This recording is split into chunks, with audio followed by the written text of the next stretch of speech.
On est là pour vous faire une présentation à la fois des aspects certification, intérêt de certifier les produits, et puis vous parler d'un nouveau produit innovant qui vient de sortir et justement d'être certifié. Voilà. Donc on va échanger avec... donc je te laisse présenter. Oui, bonjour. Je m'appelle Olesya Sarkter, je travaille chez Eurovent Certification et je suis chef de projet responsable des programmes de certification des pompes à chaleur pour le résidentiel et le petit tertiaire. Donc moi je suis Jean-Louis Bersaïtz, je suis donc le dirigeant de l'entreprise Le Maçon. C'est une PME fabricant de pompes à chaleur depuis maintenant bientôt 50 ans et spécialisée dans le pompe à chaleur géothermique, mais aujourd'hui ce ne sera pas de la géothermie. Donc on va vous présenter en 2 mots les 2 entreprises. Eurovent Certification, c'est une entreprise, c'est une organisation indépendante qui a été créée il y a un petit peu plus de 30 ans pour assurer la certification des produits dans le domaine de CVC. Donc, on a 44 programmes de certification au jour d'aujourd'hui et on gère les produits qui travaillent dans l'air intérieur et ventilation. Vous avez des listes à l'écran, le confort thermique et la réfrigération. Pour parler plus précisément des pompes à chaleur, puisque aujourd'hui c'est le sujet de la présentation, on est aussi le seul organisme aujourd'hui qui est capable de délivrer les programmes de certification majeurs pour les pompes à chaleur.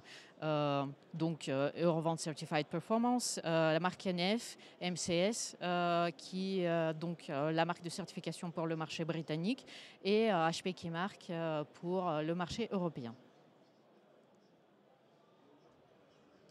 Donc on va enchaîner. Donc Le Maçon, alors je l'ai dit tout à l'heure, nous sommes un fabricant français, une PME, fabricant français de pompes à chaleur. Alors pour ceux qui connaissent, on est des spécialistes de la géothermie, donc on fait des pompes à chaleur géothermiques depuis maintenant 50 ans. Et à la demande de nos clients, on s'est lancé dans une autre type de pompe à chaleur. Donc en fait, la particularité, c'est que nous sommes fabricants en France et notamment en Normandie. Le site est à Agneaux, qui est à côté de Saint-Lô, donc en plein Cotentin. Donc on a surtout, en fait, la particularité de ce que nous faisons, c'est que nous travaillons sur des fabrications sur mesure, c'est-à-dire qu'on va fabriquer au projet. Et donc pour ça, on est organisé au niveau technique avec un bureau d'études intégré qui nous permet de faire du dimensionnement et répondre aux particularités des clients, qui sont bien sûr nos installateurs, mais qui vont travailler avec les clients finaux. Et bien sûr, on a de la R&D, notre propre fabrication, notre production, etc. Donc, qui sont sur le même site. Et bien que nous soyons aujourd'hui une PME un peu plus d'une cinquantaine de personnes, en fait, la particularité, et je pourrais vous en parler après si vous souhaitez, c'est qu'on fait beaucoup de choses un peu différentes, un peu innovantes ou on va dire qui sont adaptées aux problématiques des clients. Et ça, c'est très important parce que, bon, j'ai beaucoup de respect pour mes confrères, bien entendu. On est souvent sur des entreprises très importantes, on est plutôt sur du marketing produit, sur lesquels on va déterminer les besoins de la majorité des clients. Et nous, on ne travaille pas du tout comme ça, on travaille sur monsieur ou madame un tel qui ont un projet et on va étudier leur projet. Alors, bien entendu, on va adapter la solution, voire parfois travailler sur une solution totalement originale de captage ou de pompe à chaleur elle-même. Voilà. Donc ça, c'est vraiment notre ADN, on va dire. Et donc, ça fait qu'on fait des systèmes qui sont tout à fait dédiés aux gens à qui on va les vendre. Donc, et notamment, on a des bancs d'essai donc dans l'usine qui nous permettent de valider la solution pour le client avant qu'elle soit livrée chez le client et installée par les installateurs. Alors, par rapport à ça, bien sûr, on est sur des appareils et des dispositifs, des systèmes qui sont extrêmement durables. Non, il faudrait revenir en arrière, s'il te plaît. Je n'ai pas fini. Attends, voilà. Donc, en fait, si vous voulez, donc, ce qui fait que comme on veut que ça dure longtemps, nos procédés constructifs sont adaptés, c'est-à-dire qu'une machine peut revenir au bout de 20 ans à l'usine, on saura la réparer et la remettre de nouveau à disposition du client. Donc ça, c'est très important. Et notamment, bien sûr, on pratique le confinement total des groupes thermodynamiques, ce qui nous permet d'avoir des machines qui durent très longtemps. Voilà. Donc là, on va y aller sur le suivant. Voilà. Et donc, je vous ai parlé de géothermie. On est donc reconnu et connu pour cette technologie qui est extraordinaire. Mais beaucoup de nos clients nous disaient, bon, mais c'est dommage, ce serait bien aussi que vous nous fassiez une PAC qui travaille sur l'air. Et donc, en fait, on a relevé le challenge. Et aujourd'hui, donc, on a sorti un nouveau produit. Alors, l'Alter, ce n'est pas par hasard. C'est que, bon, il travaille sur l'air, bien sûr, mais c'est aussi une alternative à la géothermie. C'est-à-dire, nous, on propose toujours une géothermie parce que c'est toujours le meilleur système. Et quand ce n'est pas possible, il n'y a pas de terrain ou le client ne souhaite pas cette technologie, on peut lui proposer celle-ci. Alors, la particularité de cette machine, j'ai dit tout à l'heure qu'on essayait de trouver des solutions à des problématiques. Et il s'avère que la problématique essentielle des systèmes en aérothermie, c'est que la température de l'air fluctue. Donc ça, bon, malheureusement, on n'y peut rien. Ça fait partie, je dirais, de ce qui nous entoure. Mais par contre, le fait de prendre cette énergie dans l'air, en fait, aujourd'hui, on se retrouve souvent avec ce qu'on appelle un problème de givrage, c'est-à-dire l'air devenant plus froid. Les molécules d'eau vont venir se figer sur la partie évaporateur, la partie qui capte l'énergie sur l'air.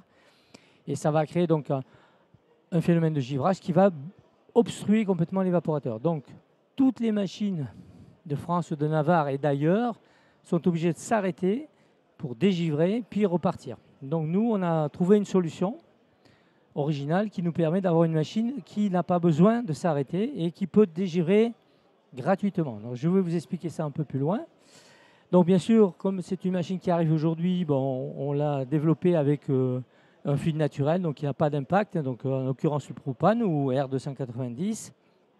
Et comme nos fondamentaux font que on fabrique de l'eau chaude instantanée avec nos machines depuis toujours, cette machine-là fait aussi de l'eau chaude instantanée, donc ce qui est le système le plus performant. Voilà.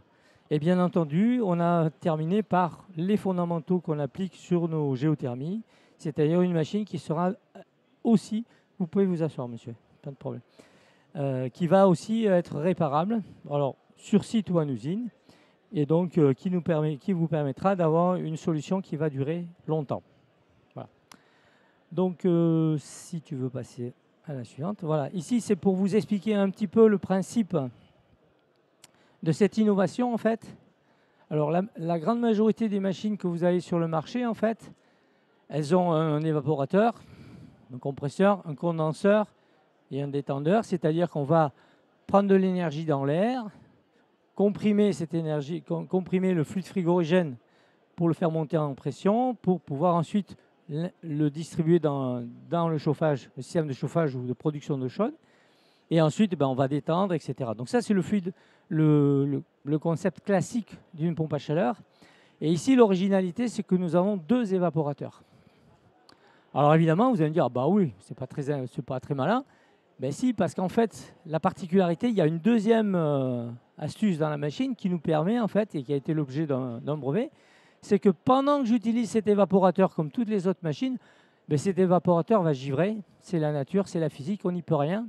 Mais pendant ce temps-là, je vais réutiliser de l'énergie gratuite que je vais extraire de mon système thermodynamique et je vais dégivrer le deuxième évaporateur. Celui que vous avez en vert est en train de se faire dégivrer pendant que le premier est en train d'être utilisé. Et il y a suffisamment d'intelligence dans la machine, ça c'est l'objet du deuxième brevet, pour ensuite switcher d'évaporateur. C'est-à-dire que une fois que le premier commence à givrer, on va passer sur le deuxième qui a été dégivré, on va l'utiliser et pendant ce temps-là, on va dégivrer le premier. Alors ça fait maintenant bientôt 4 ans qu'on a des machines en test sur le terrain, parce que on ne voulait pas décevoir nos clients. Et donc aujourd'hui, on a donc ce phénomène qui marche très bien et la machine n'est pas brutalisée puisqu'elle continue à produire. Elle n'a pas d'inversion frigorifique ou des choses comme ça qui sont relativement brutales, qui sont délétères pour la durée de vie. Et la machine, la particularité, c'est qu'elle continue toujours à produire de l'eau chaude ou du chauffage, c'est-à-dire qu'elle ne s'arrête jamais. contrairement à toutes les autres machines, comme je l'ai dit tout à l'heure. Et cerise sur le gâteau, c'est que quand c'est possible, puisque nous avons 2 évaporateurs à notre disposition, nous allons utiliser les 2 évaporateurs dans des moments plus favorables. Et on est aujourd'hui à plus de 40% du temps avec les 2 évaporateurs, non pas pour être plus puissant, mais pour être plus performant. Donc ça veut dire que c'est une machine qui va être très performante. On le verra avec les certifications. Voilà. Donc c'est ça le principe que je résumais ici avec ces 3 petits schémas qui font que cette machine est originale par rapport à toutes les productions que vous pouvez voir sur le marché aujourd'hui. Voilà. Donc c'est résumé ici. La particularité, c'est que ce dégivrage est gratuit, donc peut se faire en temps masqué et n'altère pas du tout les performances de la machine. Voilà. Alors pour ceux qui sont frigoristes, je pourrais donner des détails plus précis sur le principe. Voilà. Tu peux continuer. Je crois que c'est toi maintenant. Ah non, c'est encore moi. Donc là, pour l'instant, cette machine, en fait, elle répond à du résidentiel en rénovation ou dans le neuf ou à des petites collectivités. Donc c'est une puissance qui est relativement modeste. Mais évidemment, ce principe fonctionnant, on va développer la gamme complète pour faire aussi des machines dans le domaine tertiaire, comme on a pu le faire dans la géothermie. Donc là, on est uniquement sur la partie résidentielle ou petit tertiaire. Voilà. Je crois que c'est à toi. Ça va être à moi. Donc pourquoi on a pensé que c'est important à ce moment-là de s'occuper de la certification et comment on travaille avec nos partenaires tels que l'entreprise Le Maçon. C'est-à-dire qu'on sait que quand un fabricant va sortir une nouvelle machine sur le marché, il va devoir se conformer à un certain nombre de réglementations et il doit fournir un certain nombre d'informations au bureau du Sud, aux utilisateurs finaux, de façon à pouvoir prouver que sa machine est conforme et qu'elle est utilisable, mais aussi pour permettre au personnel technique de pouvoir l'intégrer dans les systèmes assez rapidement. Donc pour ça, la certification et ce qu'on fait a été développé, en partie nos référentiels ont été développés pour aider tous les acteurs de marché dans cette partie et ont créé un certain nombre de données, ont créé des démarches de façon à ce que les machines innovantes comme celle-là, quand elles sortent sur le marché, elles soient déjà prêtes à intégrer les systèmes. C'est-à-dire que quand la machine est développée, le fabricant va venir chez nous et on va tester la machine selon nos référentiels qui intègrent les exigences de la RE 2020. On va ensuite auditer l'usine de fabrication, pareil, pour vérifier que tout est conforme et on va vérifier la documentation. Une fois où toutes ces étapes sont terminées, on va valider les données déclarées par le fabricant et on va les publier. Aussi bien donc dans le certificat, mais aussi dans les bases de données. On dissémine les données dans les bases telles que après le ProBIM et on va les publier sur notre site. Et par la suite, on va faire la surveillance de tous les participants de nos programmes afin de s'assurer que les données qu'ils montrent et qu'ils mettent à disposition dans la suite de la chaîne de fabrication soient toujours conformes à ça. Donc pourquoi on a fait ça? Parce qu'on sait que par la suite, vous aurez besoin de pouvoir garantir que les équipements que vous utilisez sont conformes, que vous aurez besoin d'avoir les machines qui sont comparables entre elles et vous aussi allez avoir besoin de tout un tas de données qui vont vous aider à calculer l'intégrabilité de ces machines dans les bâtiments par la suite. Donc ici, Jean-Louis, tu vas parler des parties. Oui. Alors ici, on a les performances qui ont été certifiées. Alors Olesya l'a dit, hein, nous, ça fait très longtemps qu'on fait certifier nos machines avec la certif NF. Ben, ça permet d'avoir, pour vous, clients ou installateurs ou prescripteurs, ben, d'être sûr que cette machine répond à ces exigences. Et maintenant, c'est vrai qu'on est aussi audité au niveau de l'usine. Nous, on est ISO 9001 déjà. Effectivement, ça, c'est à peu près les mêmes validations. Et notamment, on se fait taquiner sur les instruments de mesure. Je disais tout à l'heure, On a 3 bancs d'essai, un pour la R&D, un pour le SAV, un pour la production. Et bien sûr, on nous taquine sur comment on mesure, comment on règle nos instruments de mesure pour être sûr que nos mesures sont bonnes. Parce que c'est bien de mesurer, mais il faut être sûr que... Donc on a des mesures étalons. Et c'est vrai que ça nous a fait progresser. Le fait d'avoir des gens qui viennent un petit peu avec un regard extérieur et qui ont des fondamentaux appliqués, ben, ça nous a fait progresser dans les mesures. Donc ici, bon, en fait, bon, ça c'est les puissances qui ont été certifiées. Elles sont vraiment issues de la certif en termes de le scope, etc. Donc ce qui est intéressant, c'est que vous voyez, on a quand même une machine qui est très très performante puisque on est, je crois, les seuls à certifier à moins 15. Hein, certifié, parce que déclarer c'est une chose, mais certifié. Donc on est encore un COP de 2,15, ce qui est très intéressant. Et donc ce qu'il faut savoir, c'est que cette certification a été faite en utilisant un seul évaporateur et non pas les deux. Donc pour la petite histoire, on a vraiment joué le jeu de façon à ce que le client, quand il a chez lui, il va avoir des COP qui seront légèrement meilleurs que ce qu'on a sur nos géos. Donc ça, c'est un petit peu notre façon de faire. On annonce des résultats et chez les clients, c'est toujours un peu mieux. Voilà. Donc c'est assez simple à voir. Donc on a donc la machine à l'extérieur, un module intérieur qui va gérer toute la partie hydraulique et la distribution du chauffage et la distribution d'eau chaude sanitaire qui va être produite instantanément par la machine. Donc à l'intérieur, c'est extrêmement compact. Et à l'extérieur, la machine peut être mise auprès ou très loin de la maison. Ça n'a pas d'importance, puis c'est simplement une liaison hydraulique et de communication entre le module intérieur. Donc le module extérieur est posé, c'est une forme de boîte noire et il se gère tout seul avec le principe que j'ai expliqué tout à l'heure. Voilà. Donc ça, c'est pour expliquer un petit peu le principe. Oui, et je voulais aussi attirer votre attention sur les données des puissances acoustiques. Je sais que c'est une grosse question pour beaucoup de pompes à chaleur, surtout quand on ne parle pas de géothermie, on parle des pompes à chaleur avec une unité extérieure. Donc Jean-Louis avait décidé donc, de se conformer au référentiel NF qui est assez strict là-dessus. Et ce qui nous différencie d'autres types de certifications que vous pouvez trouver en marché, c'est que c'est les données acoustiques qui sont mesurées à pleine charge. Donc, si la pompe à chaleur est installée correctement, vous ne pouvez pas avoir plus que ça, pas de mauvaise surprise. Voilà. Donc, dans les valeurs qui sont certifiées de nos confrères, on est sur la plus haute marche sur l'acoustique et même les performances au point donné. Donc, ça, on est très fiers de ça. Donc, ce que Jean-Louis n'a pas dit, c'est que ça reste quand même une démarche très contraignante. Donc, les fabricants français qui se soumettent de façon volontaire à ces contraintes, ils font ça dans le souci de qualité et dans le souci de pouvoir donner le plus... Pardon. Je me suis laissé distraire. Et donc, dans le souci de sortir le produit le plus performant possible sur le marché. Ici, sur cette slide, vous voyez plusieurs façons dont aujourd'hui la législation permet de valider les données. Et vous voyez que les façons les plus contraignantes, c'est soit se faire certifier, donc déjà c'est se faire certifier par un organisme indépendant tel que le nôtre,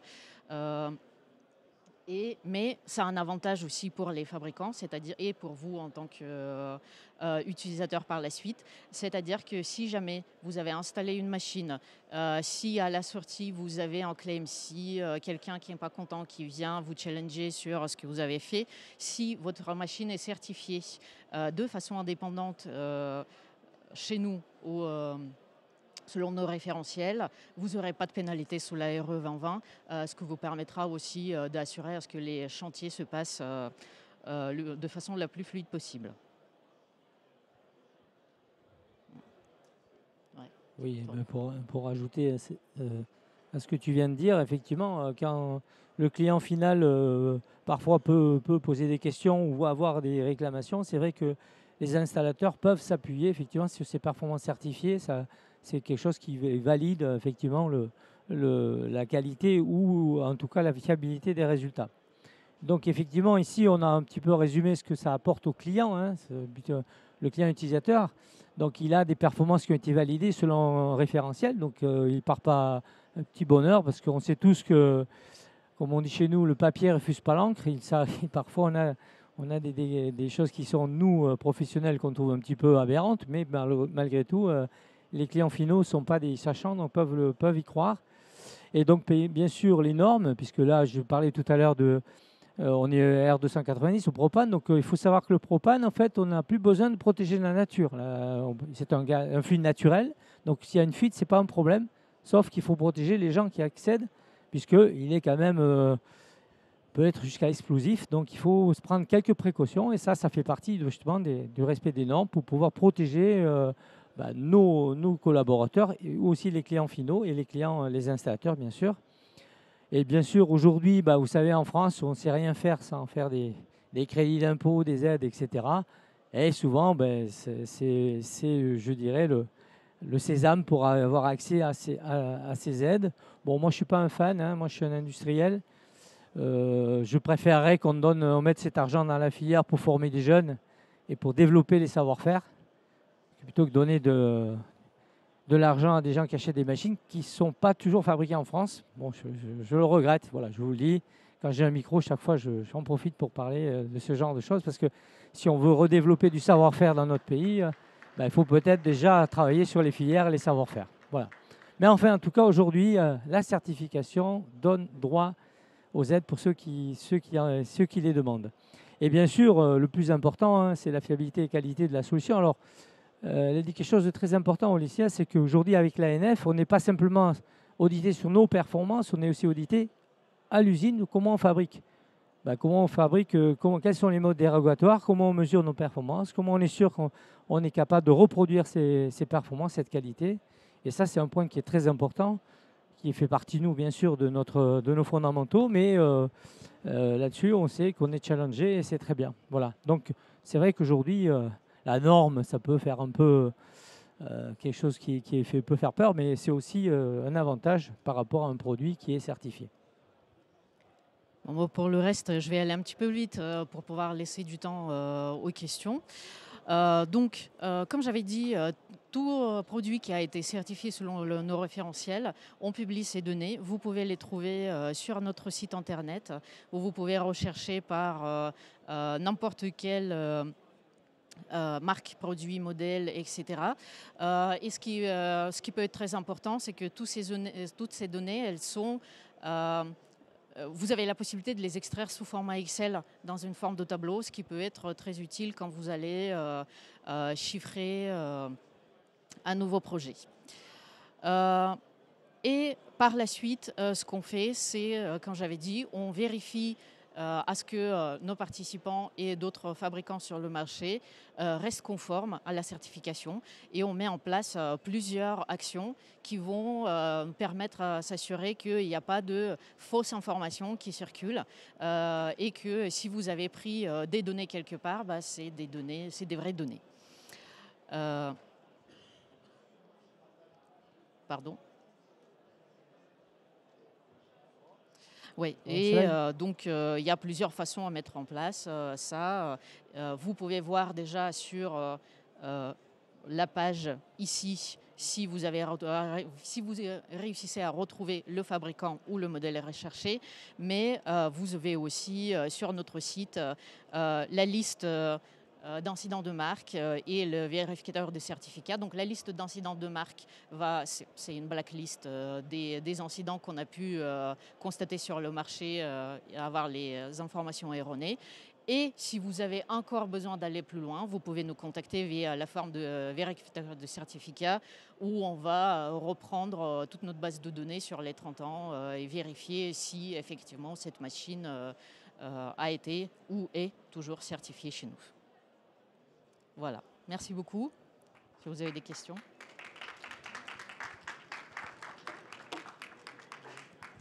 C'est vachement mieux le casque. On vous écoute.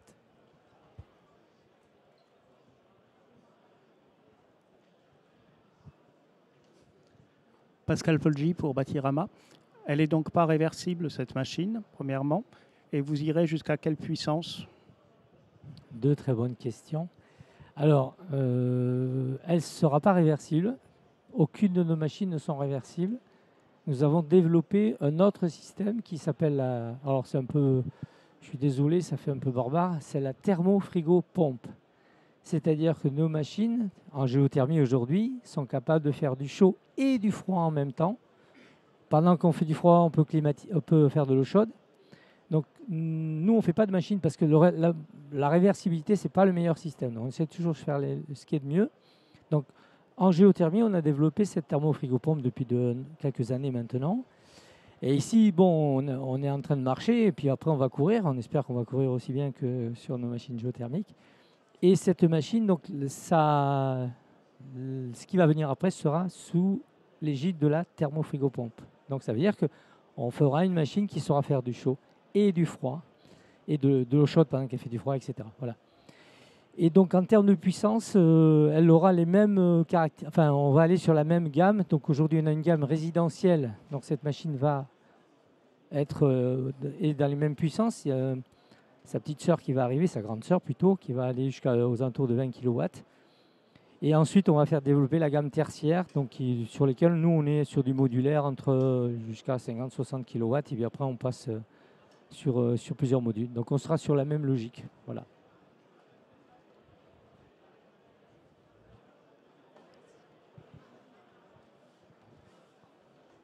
Mais il fallait d'abord valider le principe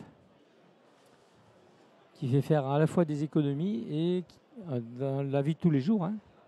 Sachez que chaque fois que vous dégivrez, c'est une forme de jackpot pour EDF. Est-ce que vous avez d'autres questions? Je crois que là-bas, il y a...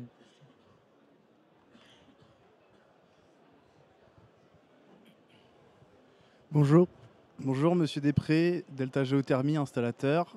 J'ai vu du coup qu'il y avait 2 évaporateurs, donc une surface variable. Est-ce que vous gardez toujours la même optique de régulation électromécanique avec des compresseurs tout ou rien, sachant que la surface varie, il n'y aura pas de problème de surchauffe? Très bonne question, monsieur. Non, on est en base variation de vitesse sur le compresseur parce qu'il y a comme vous l'avez très bien noté, il y a 2 évaporateurs. Donc, un coup, il y en a un, puis il y en a 2. Et on a des ventilateurs aussi à variation. Donc, on a complètement investi le champ de la variation. Donc, on pilote complètement notre variation. Bon, ça fait partie du sens de l'histoire. Et par contre, ce qu'on peut vous dire, c'est que tout ce qui est variateur, il n'y a pas une carte électronique qui pilote tout ça. Ce sont des régulateurs tels que industriels. Bon, Schneider, pour ne pas les nommer. Et toute la partie logicielle, c'est nous qui l'avons réalisé. Donc, on est toujours complètement maître de notre développement, comme on l'est aujourd'hui sur nos machines que vous connaissez peut-être. Je vous remercie pour la réponse. Je vous en prie.